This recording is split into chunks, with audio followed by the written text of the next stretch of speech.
welcome, and I want to start off by saying we've been waiting for this day, and this day gets us to a point in time where we're going to be 100% renewable on Good Counsel Hill, and so it's something that we've been very excited about and we're very proud of.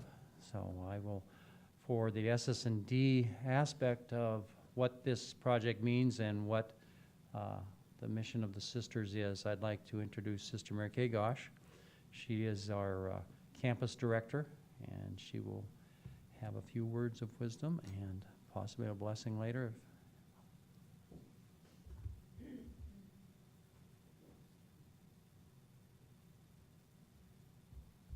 Thank you, Bill. What a way to celebrate in 005. But rather than be out in the rain, we chose this venue. And it is really great to be a part of this celebration and the inauguration of another phase of a dream project that really for us had its origin way back in 2010. It was then that Bill Ward, our facilities manager, approached our provincial council with the idea that we might offer land here on Good Counsel Hill as a potential site for a solar park. As Bill said, little did we know that this would really just be a start of a several phase project that will move us toward 100% green energy on our hill.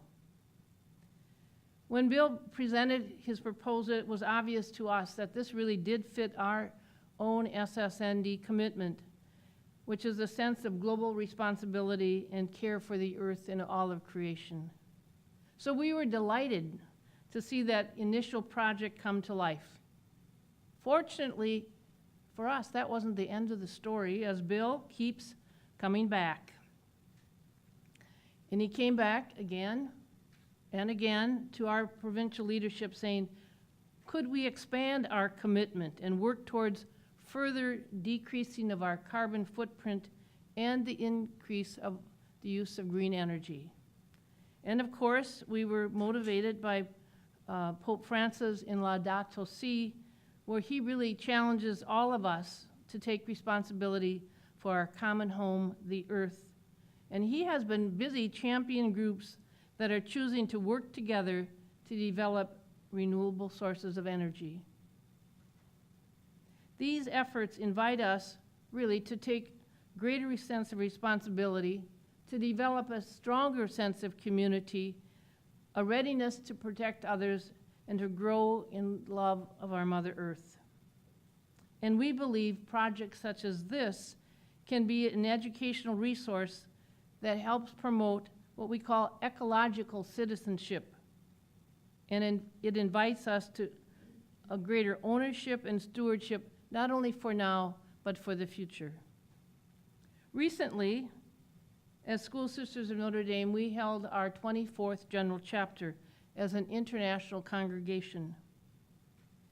And there we affirmed our commitment and our desire to educate, to advocate, and to act in collaboration with others for the dignity of life and, again, the care of creation.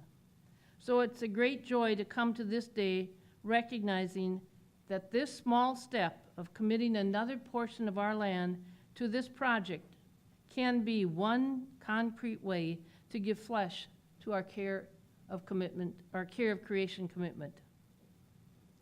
We thank Innovative Power Systems for the opportunity to partner with them and with all those who have worked so hard to make this project a reality. A project that will make a difference in our world, starting in our own corner of it. Thank you.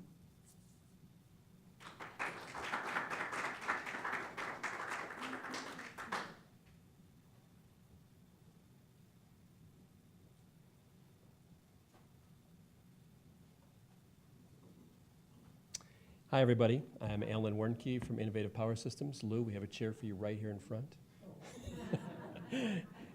Lou's another one of those building blocks that makes clean energy happen in Mankato so nicely. I've worked with Lou on a few topics. So she did such a great job of explaining kind of the mission of the School Sisters, and I think that is absolutely why this project has happened. Bill's persistency in project management, but the school sisters' vision is what's been driving this. And it has been kind of a labor of love going back, 5-7 years, as you guys have mentioned. This is the second array that the school sisters have, so they are not even, quote unquote, on the radar. They're way down the path into this process. And I thank them very much for their leadership in this area. So Bill and I have been partnered together, trudging through the mud, no pun intended, on the solar array. You see some pictures coming up here on my screen to the left. When you see the pictures with the standing water in the mud, that is actually the site as of a month ago. And these pictures are from some of our other community solar gardens that we've worked on. There's now over 105 community solar gardens in the state of Minnesota, with many more coming online. And I get frequently asked to speak to why is there such a rush to build all these community solar gardens right now. Well, there's a couple things. We import a lot of energy into the state of Minnesota. We don't have fossil fuels as a natural resource in our state. Sunshine is actually our largest resource if you go out and study that. We are blessed with a lot of beautiful trees, a lot of beautiful water, sunshine, and wind. We actually have excellent wind resources for generating electricity. So we need to import from outside of the state of Minnesota energy, if you will, in the form of coal and oil to bring our generators online. So back in 2013, the Community Solar Garden Bill was passed through a very bipartisan legislation act to, quote unquote, do something to help our state keep our energy local, keep our energy dollars local, and keep our jobs local as that all ties together. And so this idea of the community solar garden, i.e., a community solar garden when you share like an acre of land and you have your square footage for sharing your vegetables, right? That's where that community solar garden idea came from. It took some time to get the policies in place, but in a few years, but it did take off. And Minnesota right now is an excellent example that is being used for best practices for other states around the United States. Illinois has a very strong commitment to community solar gardens right now. There's been a lot of cooperation with them. Minnesota as a state actually works very closely with other countries around the face of the earth, particularly Germany. Germany hit 100% renewable energy 2 times in the first 6 months of this calendar year. Very special days for the 8th largest economy on the face of the earth to be able to run off of 100% clean energy. So I think that's the direction we're going. I mean, if you were to talk to the industry pundits, they would say that by 2050, on a worldwide basis, we expect solar and clean energy to come from about 50% of the resources out there. So we're kind of leading and moving in that direction as humans on the face of the earth. To take the free sunshine, to take the free wind, the free falling water, and to blend that to keep the grid balanced and to keep the lights coming on. So a little bit about the solar garden. I'm really disappointed that we're not able to be out there, but I didn't see a lot of mud boots on you when you came in, so I thought that it would be a good way to bring it inside here. But we can still talk about it, and there's a great example of what's out there today. It's kind of muddy, but these pictures are what is out on the hill, so to speak, over there, look exactly like these pictures. They're blue panels. They're framed with the same design, the same row separation. I could have taken, you wouldn't know the difference if I had taken these pictures or not from the one that's out there. So it's on about 5 to 6 acres of land. There's about 4,800 solar panels in that particular garden. This is kind of one of our cookie cutters, as we like to say. They're by law mandated to be 1 megawatt in size. So they're fairly, I don't want to say simplistic, but they are repeatable processes with best practices that once we figured out how to do one, we can build them fairly quickly and lower the cost. This is a really important stat that I wanted to put out there. So the carbon offset for this particular garden would be about 2.5 million pounds of CO2. Over the life of the garden, this garden is equivalent to planting 9,000 trees from a carbon offset perspective. That's over the 25 years of the garden. Other questions that frequently come up, why this piece of land? Why is it where it is? How did it get constructed? Things like that. So in what we call the siting process, we need to find willing partners that have land that want to commit to these kind of ideals. 5 to 6 acres. A key part that a lot of people don't understand is the interconnection process. So this is how we connect the electricity at the physical electron level, wires touching wires, as I like to say, to the electrical grid. There just happens to be a substation over near where that property is. And so when we're out doing our due diligence, we call into the utility, in this case it's Excel, and we say, hey, I have a serial number for me, or can you tell me about this interconnection spot? That's called a capacity screen, and they will tell us how much energy is flowing through that particular site, okay? And if we can interconnect there or not. And we say, well, we want to build one of these gardens, it would be this much energy, and they're like, oh yeah, okay, that'll work, or it doesn't work. So that's kind of how the physical side works. Then there's subscribers on one side, and there's generation people on this side. There's hosts. In this case, the school sisters are the host site. They're also a subscriber, along with Blue Earth County and a few other businesses here in town. So how it physically happens is there's an electric meter on the side of this building that you're sitting in that are powering these lights.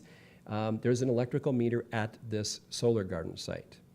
And the generation is creating credits, and the electrical meter in this building is using those credits back and forth. And that happens through the utility process.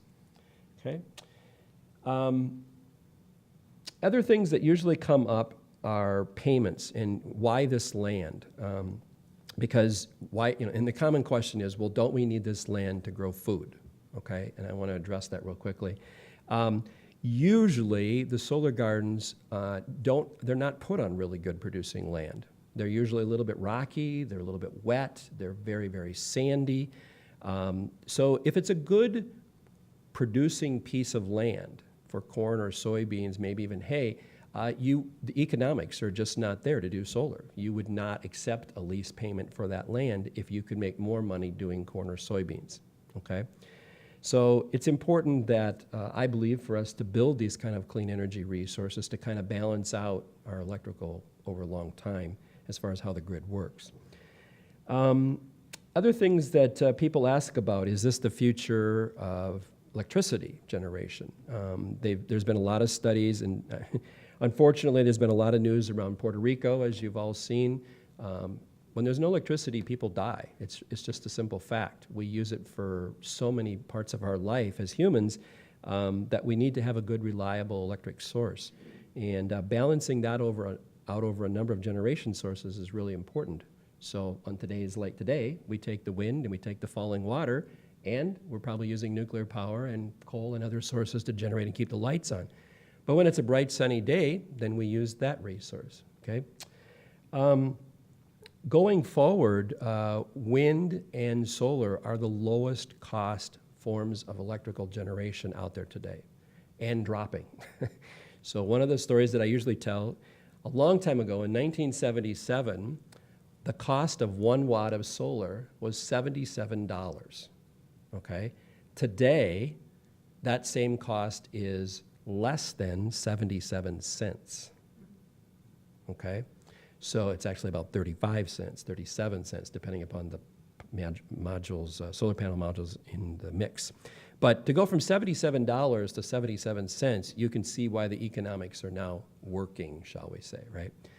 And that's going to continue to drop. The actual forecast is another 15 to 20% over the next 8 years. So we are probably very soon moving to the lowest cost way to generate electricity is from solar panels. Okay. The solar panel cost has been a big controversy recently because of the tariffs. It's been up and down. It's a worldwide product, so it comes from many places in the United States and in China, of course, and Korea and other places. So it's at the worldwide pricing level. So some days the price of modules is up, some days the price of modules is down. IPS has been around for 27 years. We've done over 2,000 solar installations, so we buy a lot of solar panels. As I like to say, the manufacturers call us, we don't call them, and we are very flexible in being able to take deals or not with them. We've done over 100 megawatts of solar in the last 3 years alone. So not only community solar gardens, we also do residential and commercial and industrial. But just to put that into perspective, things are very hot and very good in the solar industry right now. We as humans are kind of at the peak of installing solar. The Energy Information Agency through the US government estimates that over 85% of new generation capital being spent on the electrical grid will be going to solar. So it's the time to put solar up, no pun intended. Other questions? Okay. I think it's time for the ribbon cutting and a prayer. And those of you that want to trudge through the mud, we'd be happy to take you up there and walk around. The site is open. We can get you as close as the Blacktop Road, and then there's a little gravel road up on the top of the hill. I would highly recommend two things: carpooling, because there's limited parking, and if you back off the gravel, you may or probably will get stuck. And the second thing is it's very deep mud up there. So do you want to come up and put the ribbon together, and we will cut the ribbon. The site is actually live. We go through a process called, well, it's called testing, and there's other technical names for it, but the system has been tested. It is officially online, and it is producing power. So it's not in limbo mode or waiting mode. It is actually live and on the grid as of today, or 2 weeks ago, a week and a half ago. So let's cut the ribbon. Yeah, question? Just real quick, how much of that 100 megawatt figure that you gave is rooftop versus ground mount? The vast majority of that would be, size-wise, would be on the ground, Okay. right? That will probably be changing over time because there's only so many places to build solar gardens, because there's only so many interconnection spots, right? There's only so many places with poor land available at a certain price. We are currently focused very heavily on finding large flat roofs in the metro area. I was on an airplane the other day, and this is just, you're coming into land, and you get a good view of the city from above. It's like, boy, there's just rooftops everywhere. Yeah, yeah.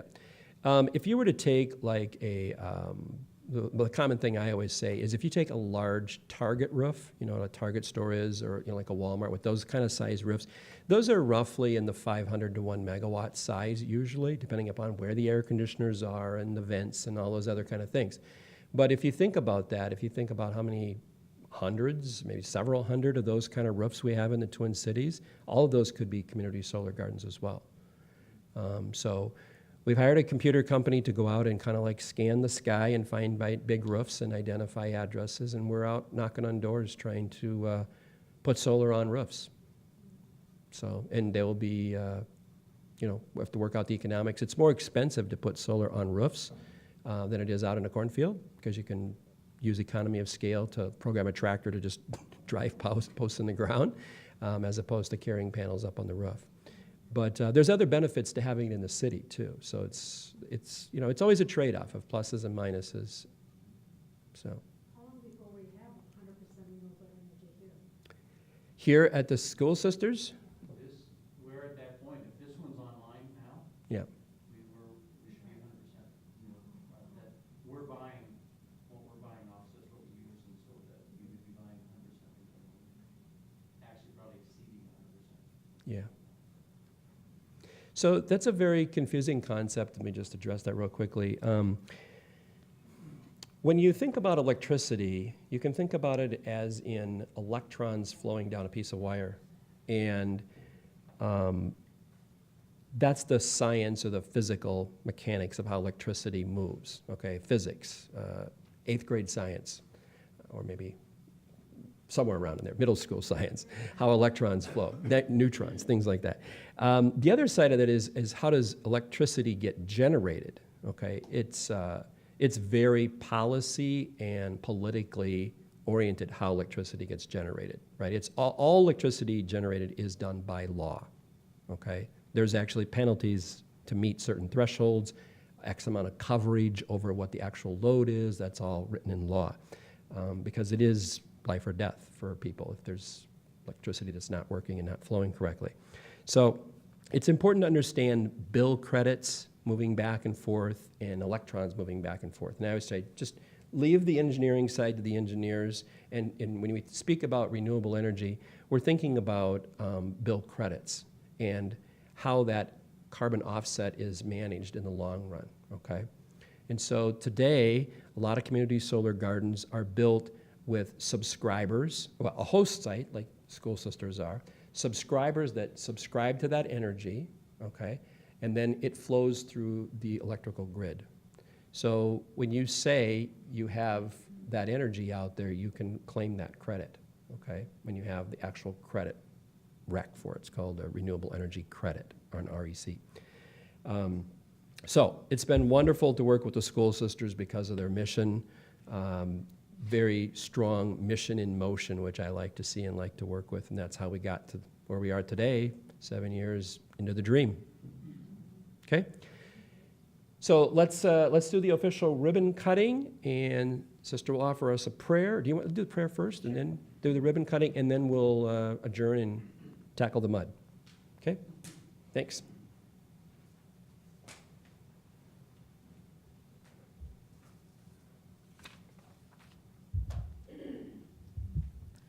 So a simple blessing.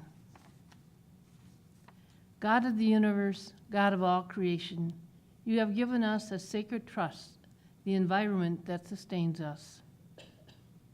We ask your blessing on this small effort to live sustainably and responsibly with one another and with all of creation.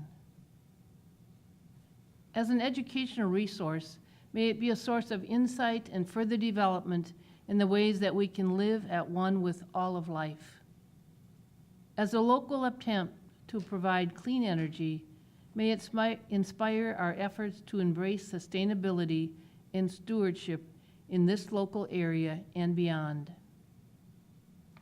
We come grateful for all those who have made this moment possible. We ask your continued wisdom and guidance on all those who will take us into the future with an ever-deepening sense of responsibility as global citizens and caretakers of all creation. We commit, through your grace and help, to make a difference in our world, one decisive choice at a time, that the world we leave to the next generations will be healthier and more whole than it is today. Guide our choices, inspire our learnings, advance our efforts, now and always. Amen. Okay, we need a bunch of people to come up, and Mr. Ward gets the big scissors. Come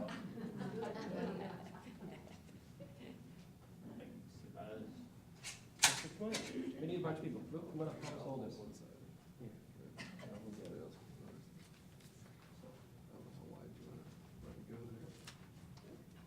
Okay, you're in the We middle. have to go. I'm in the middle, huh? You guys want to come up? Hope I don't get it on my first try. Stand behind Bill, because he's Kind of dangerous, embarrassing. and I want to make sure he doesn't do something.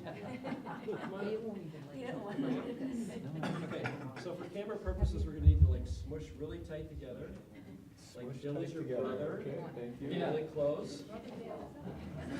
All the bills.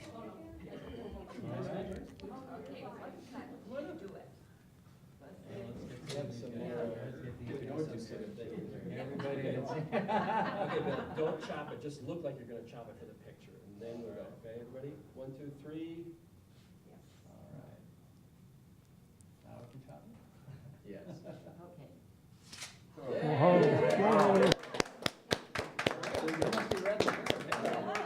want to say anything bad to this guy, he's got the scissors. Yes, because it's highly embarrassing when the ribbon doesn't. If I ever won a race and the ribbon knocked me back, that would be me. I never won a race, so. Yeah, it's a good laugh, though. All right. You and I have talked a lot, but you still gave me new information. Thank you. Yeah, thank you.